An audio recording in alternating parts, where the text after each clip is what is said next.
10 روپے کی سامبار پر خونی جھگڑا، سنگاریڈی میں کیشر پر چاقو سے حملہ۔ تلنگانہ کے ضلع سنگاریڈی کے بیرم گوڑا علاقے میں ایک معمولی بات پر بڑا تنازع کھڑا ہو گیا۔ اطلاعات کے مطابق ایک کری پوائنٹ پر کام کرنے والے کیشر ادے پر اس وقت حملہ کیا گیا جب 10 روپے میں سامبار دینے سے انہوں نے انکار کر دیا۔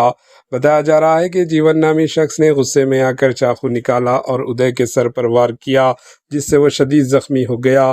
واقعے کے فوراً بعد وہاں موجود مقامی لوگوں نے دکان کا شٹر بند کر کے حملہ وار کو روکنے کی کوشش کی اور زخمی کو فوری طور پر قریبی اسپتال منتقل کیا۔